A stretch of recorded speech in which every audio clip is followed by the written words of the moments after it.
Bom dia, meu nome é Paulo José Lajo Varenga, eu sou professor na Unifei, Universidade Federal de Itajubá, no campus de Itabira, em Minas Gerais.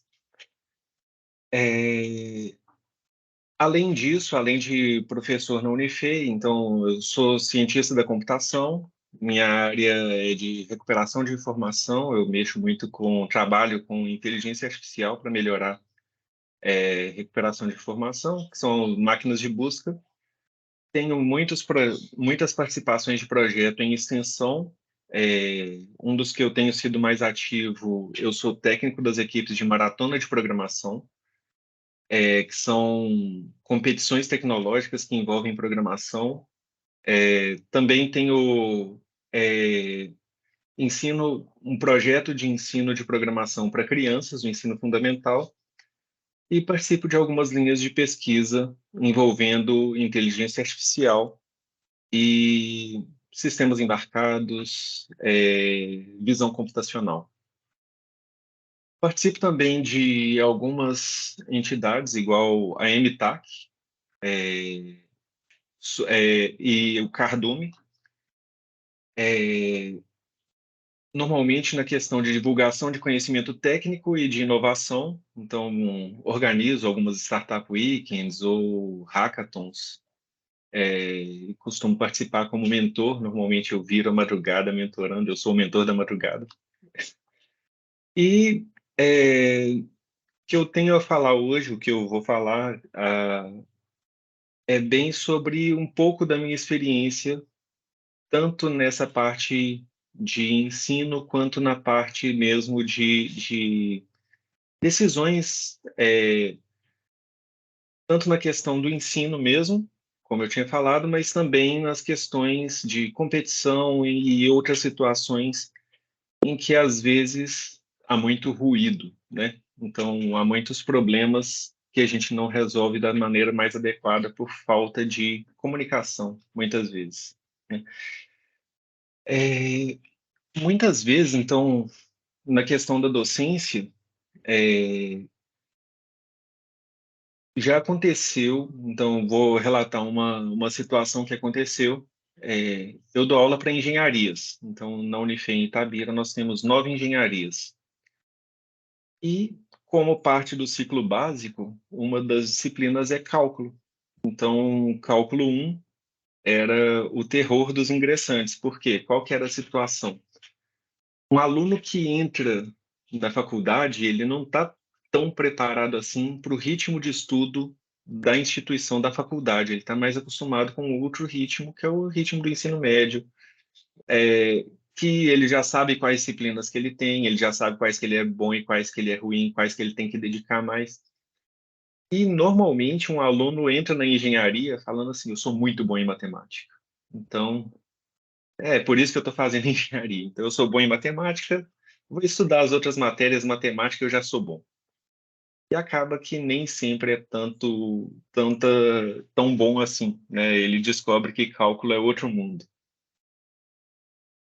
E nessa questão dos primeiros anos, né, da Unifei em Itabira, a Unifei, como instituição, ela tem 115 anos, mas em Itabira tem 15. Aliás, tem mais de 115 anos a Unifei. Esqueci exatamente quanto, mas, enfim, Itabira é mais recente e o campus de Itabira é mais recente. E nesse começo de campus, o pessoal falou assim: não, às vezes é que o aluno que não chega tão preparado do ensino fundamental, do ensino médio. Então, vamos solucionar colocando um pré-cálculo, um cálculo zero, ao invés de um cálculo um. E aí foi decidido como? Beleza, nós fizemos o diagnóstico. Quem que nós escutamos? Ninguém, os dados. Os dados estão aí, os dados estão aí para ser analisados, analisamos os dados e vamos decidir sobre isso.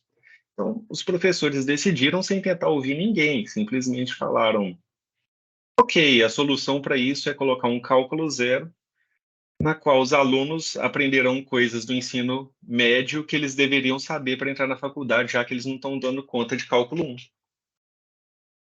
E aí, qual que é a situação? O que que resolve? Não resolveu.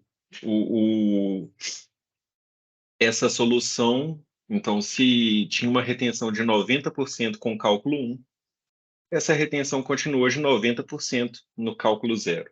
Então, acabou que ao invés de solucionar um problema, foi criado um novo problema, que era até maior, né? Que agora eram 5 períodos de matemática, e não mais 4, né? Cálculo um, 2, 3 e 4, não. Agora tinha o cálculo zero também.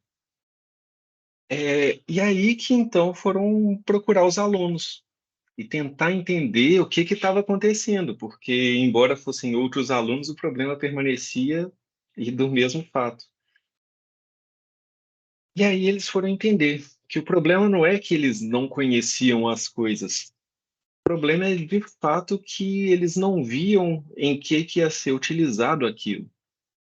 Então eles chegavam muito empolgados para aprender sobre a computação, sobre a engenharia ambiental, a saúde e segurança, a produção, a mecânica, qualquer que fosse a engenharia deles, eles viam um monte de matemática. Eles falavam assim: ah, Bhaskara eu aprendi até hoje, não usei para nada.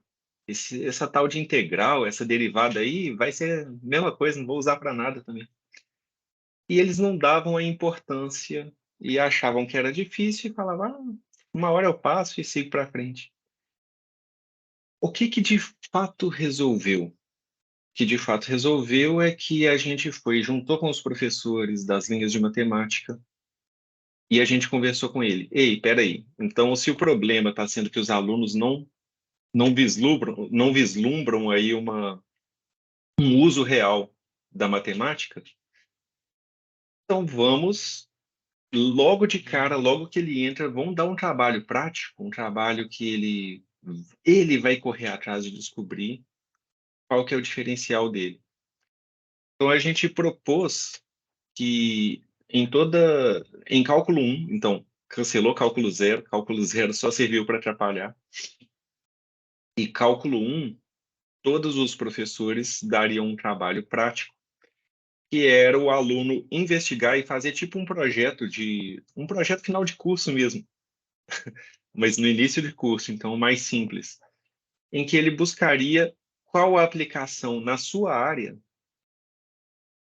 daquela matemática, daquele cálculo. Então, ok, você está fazendo computação, o que que integral vai fazer? O que que diferencial vai fazer?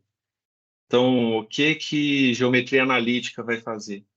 E eles começaram a aplicar isso e começaram a descobrir que MP3 usa isso, que compactação de vídeo usa isso, que os filtros, que carro autônomo usa isso, que o próprio Google usa isso, e começaram a descobrir que aquilo era útil pra caramba e eles não tinham a menor ideia que era usado em tanta coisa.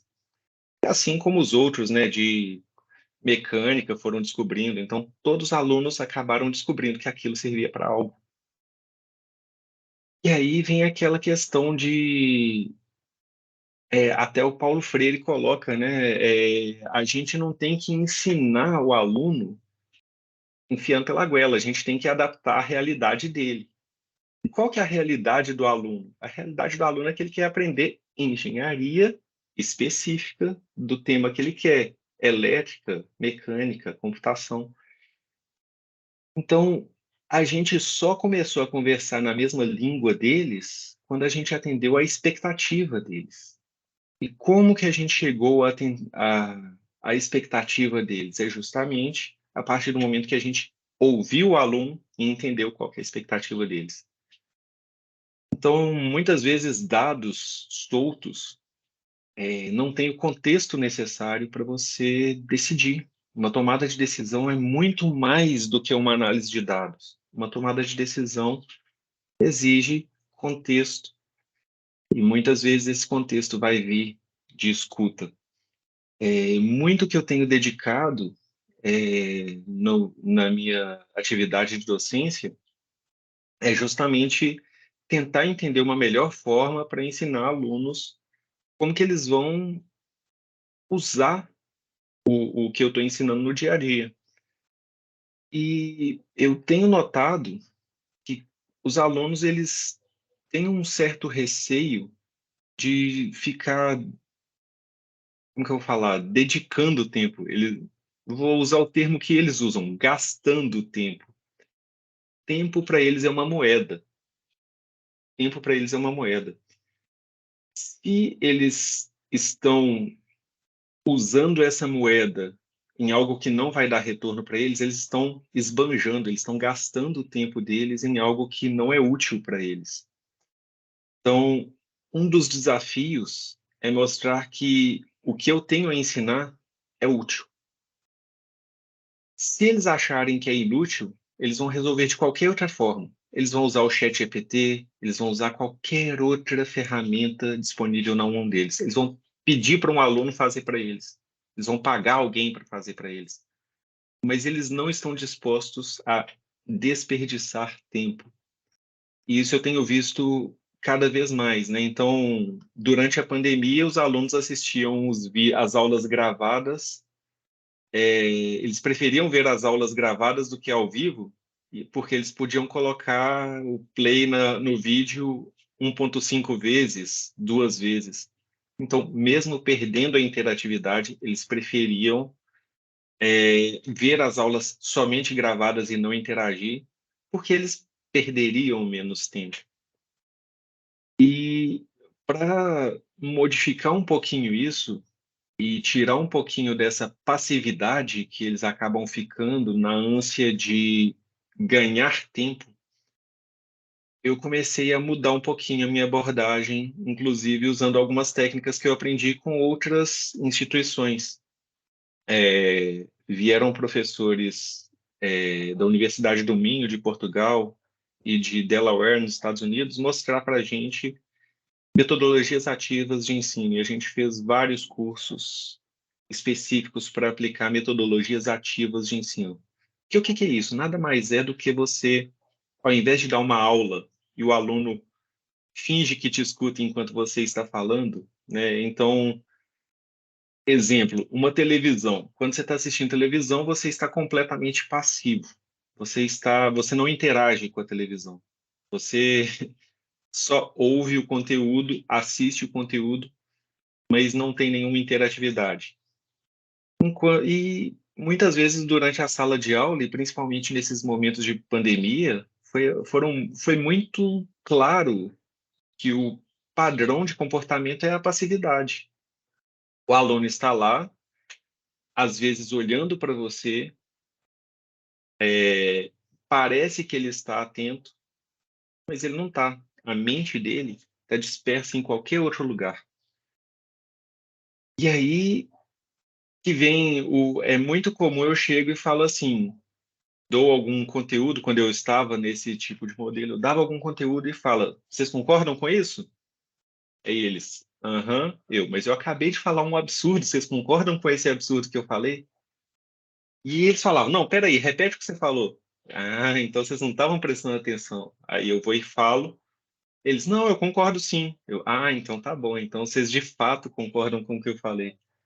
Mas sempre eles pedem para eu repetir. Porque justamente eles não estão ativamente escutando, eles estão escutando, mas prestando mais ou menos atenção. Para evitar isso, o que eu tenho feito é muita atividade que o pessoal da computação fala de hands-on, né? Mão na massa. Então, ao invés de simplesmente ensinar a fazer alguma coisa, eu ensino ele a usar essa tecnologia ou o que eu estiver ensinando em algo do dia a dia dele. Então, sempre eu estou ensinando e fazendo um aprendizado baseado em problema, um aprendizado baseado em projeto. Quando eu chego e estou ensinando alguma coisa, um aluno que tem dúvida, eu normalmente dou uma explicação, mas eu tenho dado preferências por chamar outro aluno lá na frente e fazer esse aluno explicar. Por quê? Porque o aluno explicando, ele acaba falando de um jeito que os outros colegas estão acostumados. O jeito que eu falo não chega para o aluno do mesmo jeito que um colega dele falando.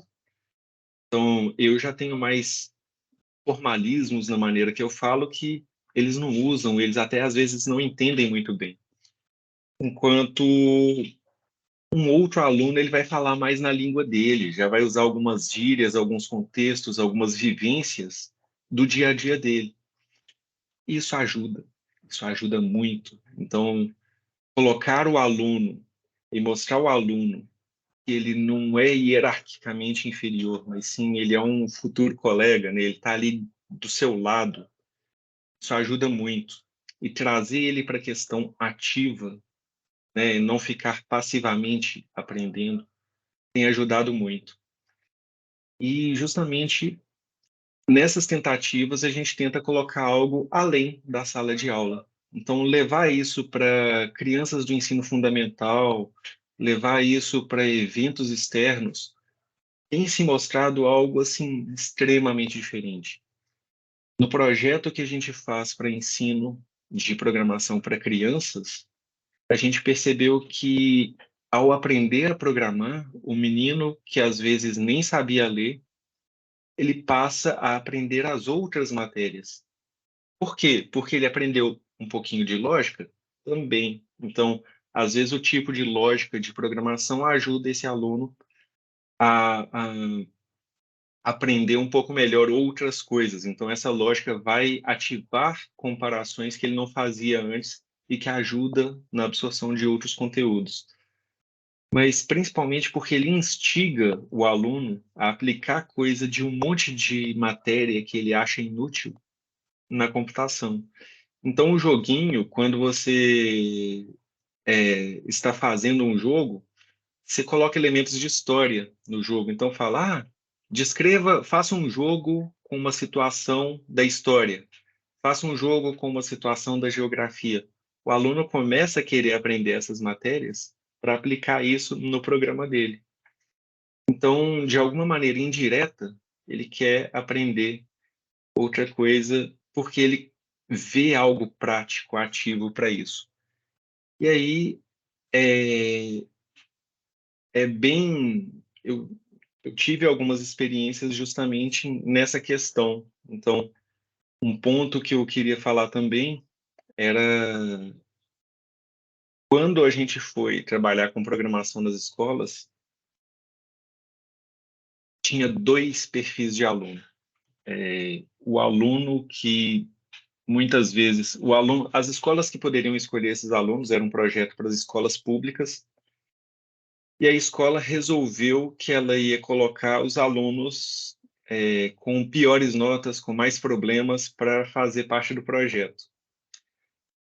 E em algum momento foi passado para os alunos que isso seria reforço, aula de reforço. E os alunos já chegaram com esse preconceito de que aquilo era uma aula de reforço, não era ensino de programação, não era algo que eles nunca tinham visto na vida. E aí, quando você tem uma falha de comunicação dessa, é, acaba sendo pior do que a pessoa não ouvir, né? Então, o pior cenário não é quando a pessoa não te ouve, é quando dois lados conversam, mas cada um está falando uma coisa completamente diferente e eles acham que estão comunicando, mas não estão. É, nessa situação, nesse caso, tinha uma aluna específica que chegou muito revoltada, falando assim: meu pai assinou que é aula de reforço, eu estou aqui é porque eu sou burro. Não, você não está aqui porque você é burro. Você está aqui porque você vai aprender uma coisa que nenhum dos seus colegas conhece. E ela, você sabe programar? Ela, não. Você já ouviu falar em programar? Não. Você sabe de algum colega seu que sabe programar? Não. Mas você vai aprender isso. Ela, mas eu sou burra, eu não sei aprender. Eu te garanto que você sabe, que você vai aprender. E você vai saber uma coisa que mais ninguém que você conhece sabe. Será que você está vindo para uma aula de reforço mesmo? Será que é porque você é burra que você está aqui? E nessa fagulhinha, que é uma conversa de eu escutar a menina para saber o que que ela esperava do projeto e eu falar para ela o que que o projeto espera dela, mudou.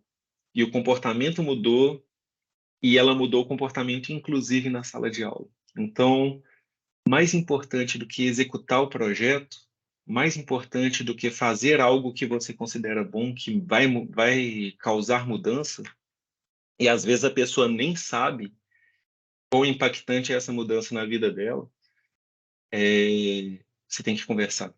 e a pessoa tem que te ouvir, e você tem que garantir que a pessoa ouviu e entendeu.